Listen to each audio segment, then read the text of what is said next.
Dave, stop running around with a sheet on your head. You're gonna hurt yourself again.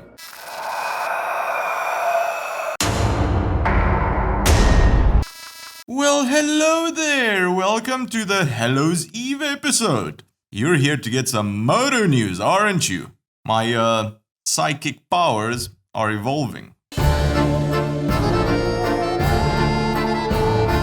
How about we talk about a tiny bike today? A popular tiny bike.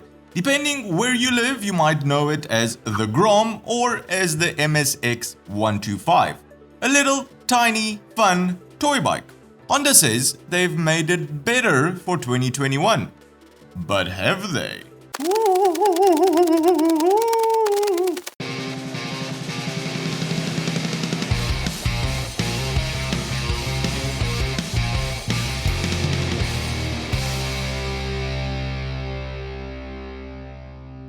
Welcome back to Long Way Home, everyone. The place where getting your motorcycle news is easier than riding 12 months of the year in Canada, but not by much. If you live in the US or Japan, you know this bike as the Honda Grom. If you live anywhere else on the planet, for you, this is the Honda MSX125. So, to make things easier, the higher-ups at Honda had a board meeting, debated at length, and in the end decided what would have taken an intern all of 5 minutes to join the two names. Say hello to the 2021 MSX125 Grom. Fun fact here, Honda says Grom is a term used since the 1960s to describe young surfers, but the last thing I would call the new Grom is a lazy beach bum with unkempt hair.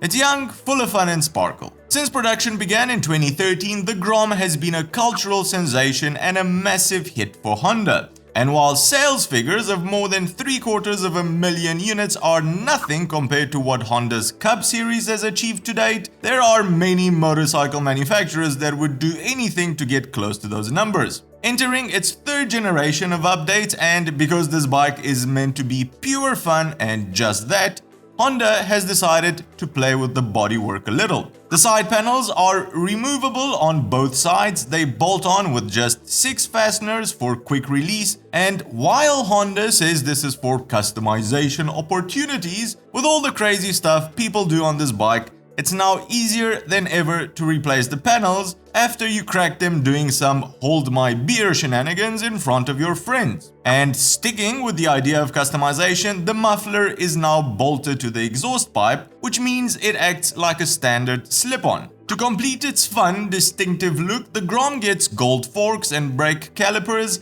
and a yellow rear spring. Up front, there's a new LED headlight which makes the Grom look surprised all of the time, and an LCD dash which now gets a gear position indicator. Speaking of gears, the Grom now gets 5 gears instead of the 4 on the outgoing model, and this made it possible for Honda to add a larger 38-tooth final drive sprocket, improve acceleration, and more importantly, fun factor, without sacrificing the bike's top speed, which is now rated at 94 km per hour or 58 miles an hour. In the engine department, there have been tweaks to obviously bring it in line with Euro 5 specs. It pushes out almost 10 horsepower, all of them trained from the factory to be packed full of fun, but thanks to the smaller bore and the longer stroke, that's what she said, the new gear ratios and the higher compression, the new Grom has more lower end torque, which we all know is proportionately relative to its fun factor, which at the end of the day is the only thing this bike is about. Suspension, frame, wheels, geometry, all of that remains unchanged, but what makes an appearance is not something you would expect on a small entry-level bike, and that is an IMU.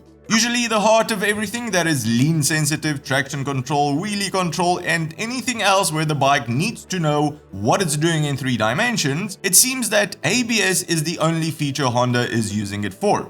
So there we go. Have fun, but be safe.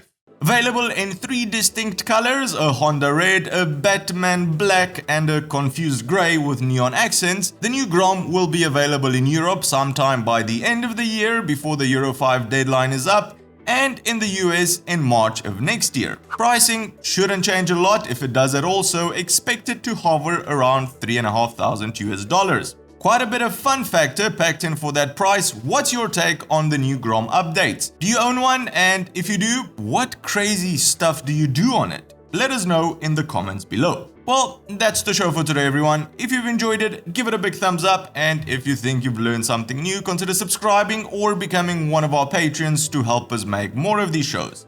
Cheers, and I'll see you on the next one.